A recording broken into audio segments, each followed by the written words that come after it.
For a long time, I just refused to accept that she was gone. Part of, she would never do this to us, but also part of maybe this is all part of a plan. Princess Diana's sudden passing on August 31st, 1997, sent shockwaves around the world. She was more than just royalty. She was the people's princess, a beloved figure who captured hearts everywhere. But for Prince Harry, she was simply Mummy, the cornerstone of his young life. Losing his mother at such a tender age cast a long shadow over Harry's world. The pain was raw, relentless, and shaped the man he would become. From the depths of depression to the haunting echoes of PTSD, Harry's journey has been marked by immense challenges. Yet, with courage and resilience, he has found a way to confront his demons and share his story. To truly understand the profound impact of Diana's loss on her son, we must first step back and look at the young Prince Harry. Let's journey back to the beginning and explore the life he knew before tragedy struck.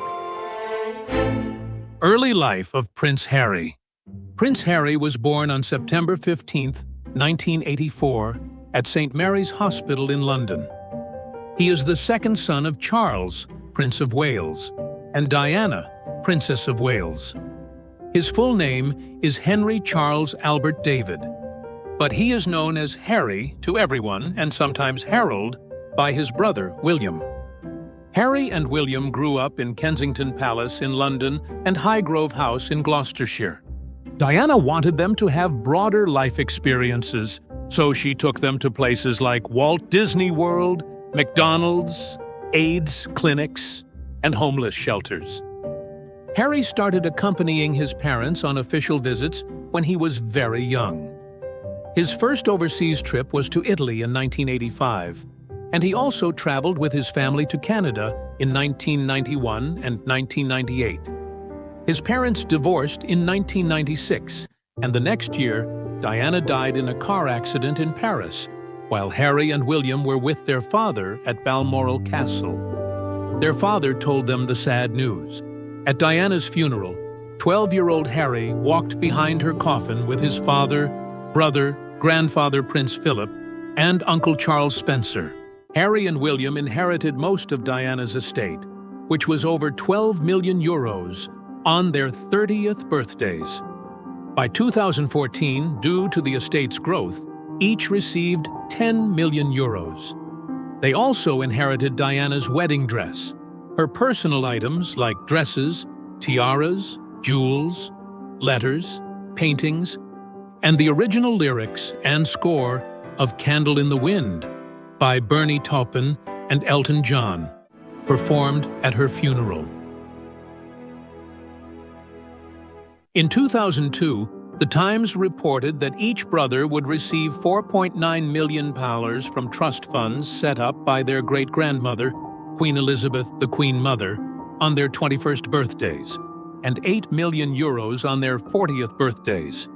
Harry would inherit most of the money left by the Queen Mother, as William would receive additional financial benefits when he becomes king.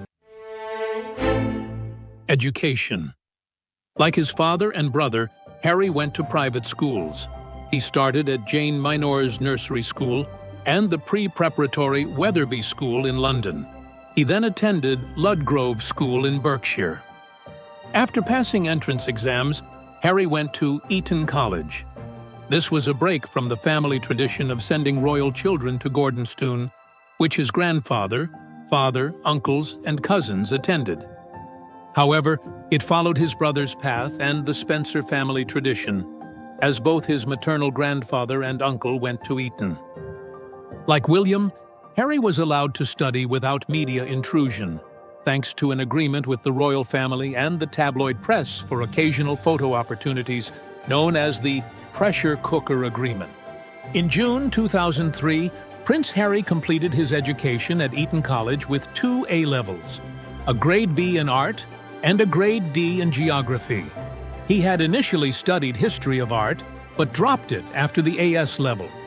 Harry was known as an excellent athlete, playing competitive polo and rugby union. However, One of his former teachers, Sarah Forsyth, claimed he was a weak student and accused Eton staff of helping him cheat on exams. Both Eton and Harry denied these allegations. While a tribunal did not rule on the cheating claim, it acknowledged that Harry had received assistance with his A-level art project, which he needed to pass to secure his place at Sandhurst. Harry also joined the combined cadet force at Eton and became a cadet officer in his final year, leading the Corps' annual parade at the Eton Tattoo. After finishing school, Harry took a gap year. During this time, he worked on a cattle station in Australia as a jackaroo and participated in the Young England versus Young Australia polo test match. He also traveled to Lesotho, where he worked with orphaned children and produced a documentary film called The Forgotten Kingdom, Prince Harry in Lesotho. Personal life, marriage, and family. Chelsea Davy, the daughter of Zimbabwean businessman Charles Davy, was known as Harry's girlfriend during his 21st birthday interview. Harry expressed his admiration for her, but acknowledged the difficulty in sharing the truth about their relationship due to public scrutiny. Davy attended significant events in Harry's life, including when he received his Operational Service Medal for Afghanistan and his flying wings from his father. In early 2009, it was reported that Harry and Davy ended their 5-year relationship. In his 2023 memoir, Harry mentioned that a few months after breaking up with Davy, he was introduced to Caroline Flack, whom he described as funny, sweet, and cool. They dated for a while, but media intrusion eventually ruined their relationship. Flack also wrote about their relationship in her autobiography. In May 2012, Harry's cousin Princess Eugenie introduced him to actress and model Cressida Bonas, the granddaughter of Edward Curzon, 6th Earl Howe. The couple amicably parted ways on April 30th, 2014. In mid-2016, Harry began dating American actress Meghan Markle. According to the couple, they first connected on Instagram, though they have also mentioned being set up on a blind date by a mutual friend in July 2016. On November 8th, 8 days after the press revealed their relationship, Harry had his communications secretary issue a statement expressing concern about the negative and false comments made about Meghan by the media and online trolls. Prince Harry and Meghan made their first public appearance together at the Invictus Games in Toronto in September 2017. Their engagement was announced on November 27, 2017 by Harry's father. The announcement was well received, with many people praising the inclusion of a mixed-race person in the royal family, particularly in Commonwealth countries with diverse populations. Harry and Meghan were married on May 19, 2018, at St. George's Chapel, Windsor Castle. In a 2021 interview with Oprah Winfrey, the couple revealed that they had privately exchanged vows in their garden 3 days before the ceremony, with the Archbishop of Canterbury present. However, this private exchange was not an official or legally recognized marriage. The Duke and Duchess of Sussex initially lived at Nottingham Cottage in London, located on the grounds of Kensington Palace. In May 2018, they signed a 2-year lease on Westfield Large, part of the Great Two Estate in the Cotswolds. However, they ended the lease after paparazzi published photos of the house and its interior. They considered moving to the 21-room Apartment 1 within Kensington Palace, but ultimately relocated to Frogmore Cottage in the home park of Windsor Castle, a gift from Queen Elizabeth II. The Crown Estate refurbished Frogmore Cottage at a cost of £2.4 million, covered by the sovereign grant. The Duke later reimbursed expenses beyond restoration and ordinary maintenance, partly offset by rental payments due at the time. Their son, Archie, was born on May 6, 2019. Their office moved to Buckingham Palace, but officially closed on March 31, 2020, when the Sussexes stopped performing official duties for the Queen. After spending some time in Canada and the United States, the couple bought a house in June 2020 on the former Riven Rock estate in Montecito, California. Unfortunately, the Duchess suffered a miscarriage the following month. Their daughter, Lilibet, was born on June 4, 2021. The Duke and Duchess have a Labrador named Pula and 2 beagles named Guy and Mama Mia. Health struggles. In May 1988, Harry had surgery for a minor hernia. In November 2000, he broke his thumb while playing football at Eton and needed a minor operation. In his memoir Spare, Harry admits to using cocaine at the age of 17. In 2002, it was revealed that, with his father Charles's encouragement, Harry visited a drug rehabilitation center to talk to addicts after it came out that he had been smoking cannabis and drinking at his father's Highgrove house and a local pub in the summer of 2001. He also mentions in his memoir that he smoked cannabis at Eton and in the gardens of Kensington Palace, though he later told a court he never smoked at his father's house. Additionally, Harry describes taking magic mushrooms at a party at Courtney Cox's house in January 2016. In 2017, during an appearance on Brian E. Gordon's podcast, Mad World, Harry revealed that with his brother's support, he sought counseling years after their mother's death. He admitted to struggling with aggression, experiencing anxiety during royal engagements, and coming very close to a complete breakdown on multiple occasions. Harry mentioned that he took up boxing to cope with mental stress and to release his aggression. In other interviews, he shared that besides therapy, he also used alcohol to cope and experimented recreationally with drugs like psychedelics, ayahuasca, psilocybin, and mushrooms. He stated that what he went through after his mother's death was very much like post-traumatic stress disorder, PTSD. In his mental health documentary, The Me You Can't See, which premiered in 2021, Harry shared that he underwent 4 years of therapy, encouraged by his future wife after they started dating. He revealed that he suffered from panic attacks and severe anxiety in his late 20s, with the heavy load of official duties leading to burnout. In an episode of Armchair Expert, Harry attributed his mental health issues to the ineffective parenting style of previous generations and the genetic pain and suffering passed down in his family, suggesting his issues stemmed from the pain his parents might have endured. In his 2023 memoir, Harry described himself as an agoraphobe. In March 2023, the Heritage Foundation sent a dossier on Harry's drug use to various government entities, questioning whether he had disclosed his past drug use on his U.S. visa application. The following month, they filed a lawsuit against the U.S. Department of Homeland Security, DHS, demanding his immigration records. In March 2024, a D.C. court ordered the U.S. government to hand over Harry's visa application details. Judge Carl Nichols will then decide if the case can proceed. This move came after a previous Freedom of Information request by the Heritage Foundation to the DHS had failed. Legal battles.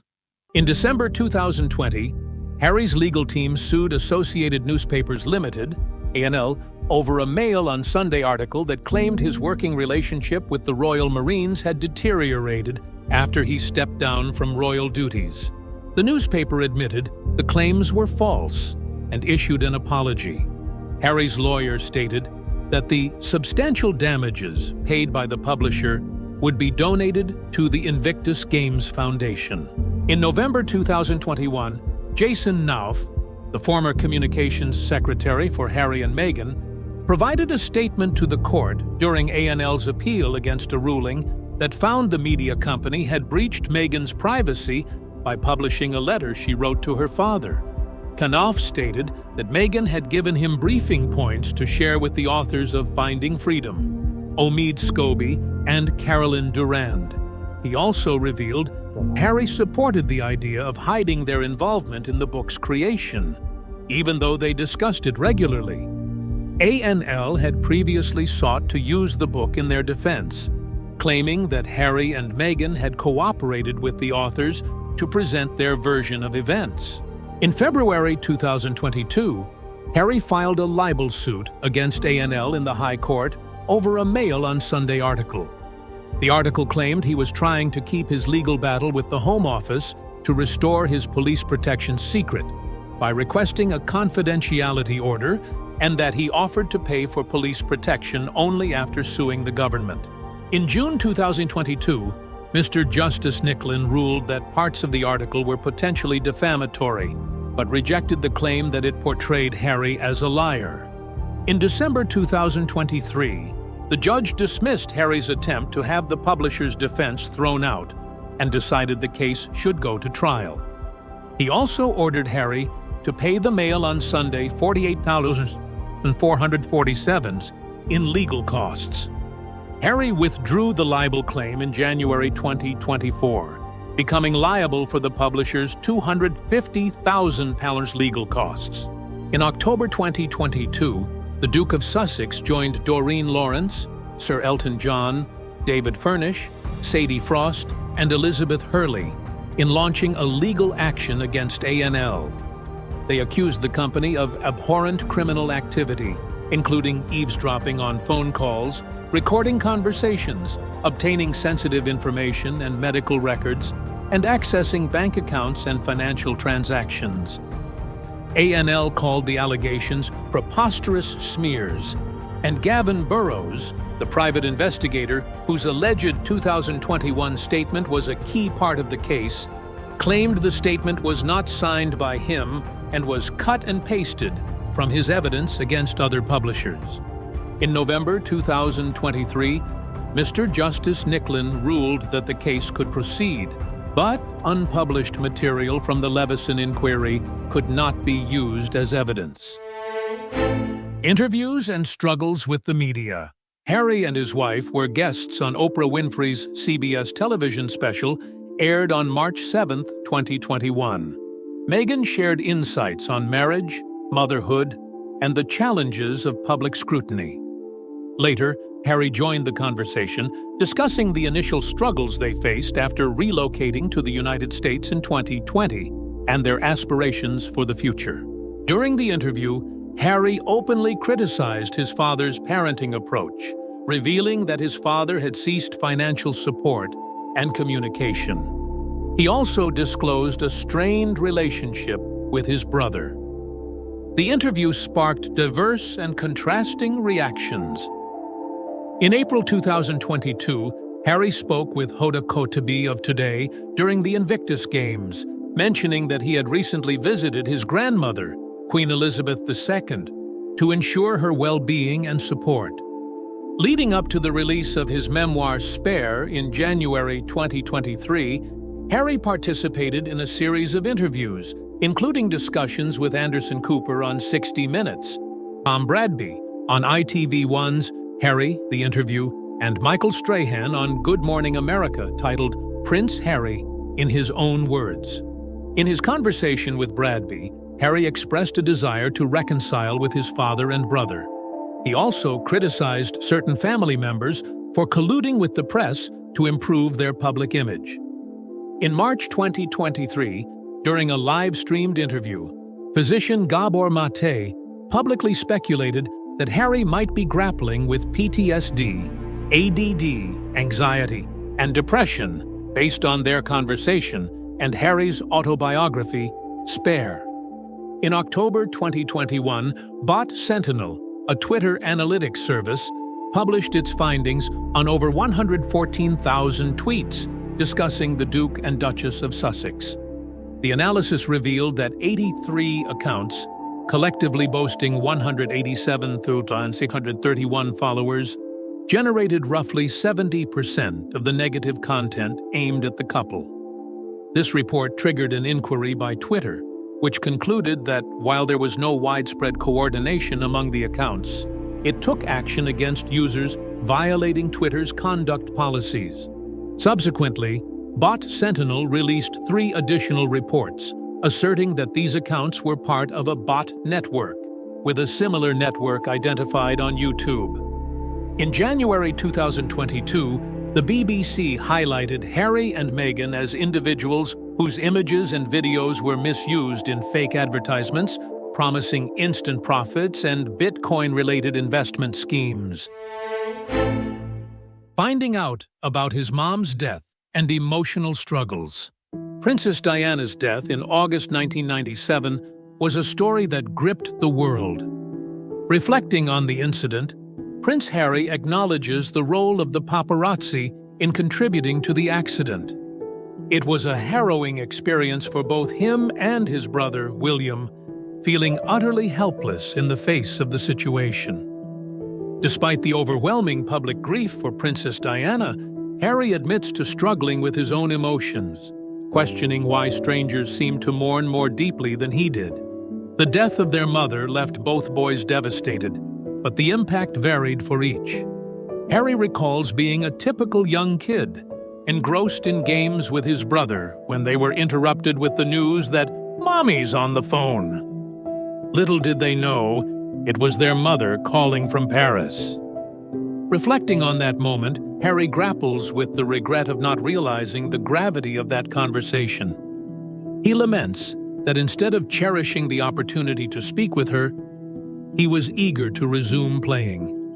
The next morning brought the devastating reality when Harry's father delivered the news of Diana's passing. In disbelief, Harry asked his father if it was true that "Mummy's dead." The children struggled to comprehend how everything seemed normal, when just hours before, their world had been shattered by the news of their mother's death. Harry admits to being in shock, unable to fully grasp the enormity of the loss at that moment. The media and paparazzi serve as a trigger for Prince Harry. Many people believed that the royal family treated Diana as coldly in death as they had in life, considering them the most indifferent individuals on earth. Diana, once hopeful of a fairy tale love with Prince Charles, found herself in a nightmare after marrying into the royal family. The revelation of Charles's affair with Camilla Parker Bowles further complicated their relationship. Diana felt marginalized by the royal family, viewing herself as a threat. Despite her intentions to do good, she struggled against the relentless pursuit of paparazzi who hounded her relentlessly. This left her feeling powerless to protect herself, let alone her sons. William and Harry grappled with their inability to help their mother in her time of need, questioning whether their lives would forever be overshadowed by tragedy. The world mourned Diana's death, including her close friend, Elton John. "Both of those boys hold a special place in my heart because of their mother," Elton stated. "My heart sank when I saw them, knowing what they were about to endure. I can't fathom the weight they carried at such a young age, walking behind their mother's coffin in public." The royals adhered to their traditions, overshadowing Harry's grief. Both William and Harry resisted the idea of walking, struggling to reconcile their royal duties with their personal mourning. "We must have been in a state of shock when we were thrust into the public eye. I refused to let myself fully feel the sadness of losing my mother. Certain things felt like arrows piercing my heart." Elton John's song triggered deep emotions, nearly bringing me to tears. "My mom was always the one who prioritized me above all else. Even if she was across the room, her love enveloped me, and as her son, I could feel it. To myself and William, she was simply the best mother ever. Her hugs were like a sanctuary where there was no escape, just an endless embrace of love and comfort." Losing my mom at 12 and shutting down my emotions had a profound impact. Harry's anger and grief simmered for years until it erupted one night in a fit of rage when he lashed out at a photographer outside a London nightclub. Every click, every flash, it's like being transported back, a cruel reminder of her absence. It's the worst kind of trigger, not a fond memory, but a painful one. He could have benefited greatly from more guidance, especially from his father. Without a consistent father figure, he veered off track, left to navigate his emotions alone when he needed support the most. Elton, however, became a guiding light, steering Harry back towards his mom. Honoring Diana's legacy and breaking free. I've always wanted to continue my mother's legacy in her native country as much as possible. I don't aim to replace her, as no one can, but I strive to honor her memory and make her proud, Harry boldly stated. Following in his mom's footsteps made Harry realize just how much grief he had been suppressing. Suddenly, all that unprocessed sorrow came flooding back, leading to 2 years of chaos. Prince Harry opened up about entering therapy to cope with his mother's death after struggling for the first 28 years of his life. As Harry confronted his grief, a new love entered his life. He and Meghan bonded over their shared passion for making a positive change in the world. One of the first things we talked about was our desire to see positive changes, Harry said. When asked what his mother would have thought of Meghan, Harry replied, "They would have probably been best friends." Elton John noticed Harry's happiness and said, "I could tell he was totally in love, and I thought, good for you. I'm happy for him." However, not everyone welcomed Meghan into Harry's life. Meghan Markle became a frequent target of the British media. Harry's greatest fear was that his wife would face the same pressures his mother did. "Not many people have asked if I'm okay, and the answer is, it's really been a struggle for me," Meghan revealed. Harry echoed her sentiments, saying, "There's a lot that hurts. I will not be bullied into playing a game that killed my mum." When Harry's son Archie was born, something shifted in him. Like any parent, he found his baby amazing, but Archie felt especially extraordinary to him. Harry and Meghan chose not to give Archie a title, symbolizing their desire to raise him outside the royal spotlight. Archie is not an HRH or a prince. Harry finally understood his mother's fierce drive to protect him. He said, "As a parent, I want to protect my children. My mom clearly taught me values that I will always try to uphold. I will always protect my family. Now I have a family to protect."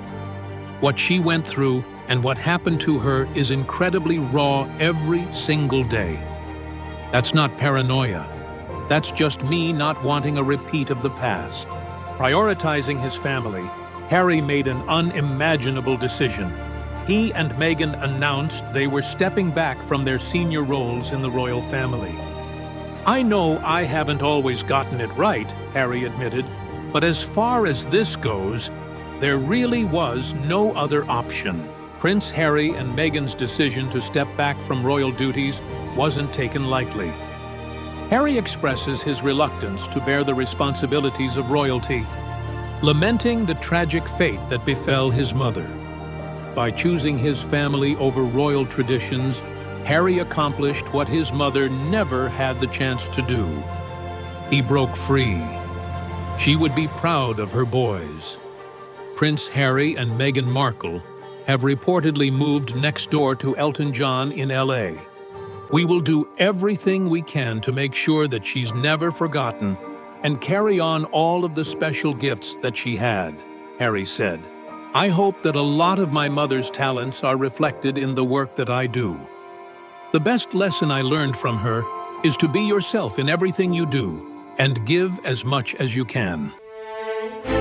Recent charity and philanthropic gestures.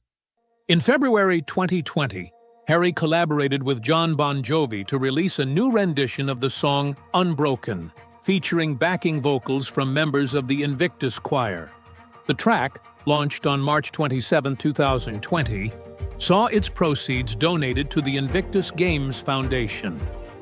Following this, in April 2020, Harry initiated HeadFit, a mental health support platform tailored for armed forces personnel, jointly developed by the Royal Foundation's Heads Together campaign, the Ministry of Defense, and King's College London.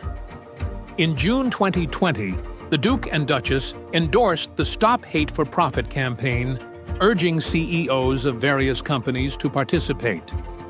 Moving into April 2021, Harry and Meghan took on the role of campaign chairs for Vax Live, the concert to reunite the world, organized by Global Citizen to enhance access to COVID-19 vaccinations.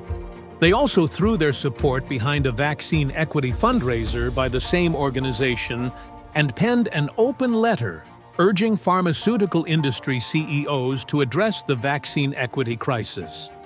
Later in April, Harry narrated "Hope Starts Here," a special video released by African Parks for Earth Day, advocating for biodiversity preservation and honoring his grandfather Prince Philip's conservation efforts. Additionally, in May 2021, he played a role in establishing Peak State, a mental fitness program providing tools for managing mental health, publicly endorsing its mission. Similar to his mother, Harry has been involved with the Halo Trust, an organization dedicated to removing debris, particularly landmines, left behind by war. He visited a minefield in Mozambique with the charity, spending 2 days learning about their work and techniques for clearing mines. In 2013, he was named as the patron of the charity's 25th anniversary appeal. In April 2017, he hosted the Landmine-Free 2025 reception at Kensington Palace, coinciding with the UK government's announcement of increased financial support for demining efforts. Continuing his mother's legacy, in September 2019, Harry walked through a mine site in Angola, the same country Diana had visited 22 years earlier. Following a tragic event in June 2021, where 10 members of the trust were killed by an armed group in Afghanistan, Harry condemned the attack as an act of barbarism. In September 2021, alongside First Lady Jill Biden, Harry hosted a virtual event for the Warrior Games, which were cancelled due to the COVID-19 pandemic. In October 2021, he voiced his opposition to oil drilling in the Okavango River in an op-ed for The Washington Post. He also joined his wife in penning an open letter with the Director General of the World Health Organization, Tedros Adhanom, urging G20 leaders to expedite global COVID-19 vaccine distribution ahead of the 2021 G20 Rome Summit. In March 2022, they were among over 100 signatories of an open letter by the People's Vaccine Alliance advocating for free global access to COVID-19 vaccines. In April 2022, Harry launched an eco-travel campaign through his nonprofit Travelist via a video on Maori television, encouraging sustainable travel practices. Finally, in November 2023, he was appointed Global Ambassador for Scotty's Little Soldiers, one of the charities he and his wife had suggested for donations in lieu of wedding gifts.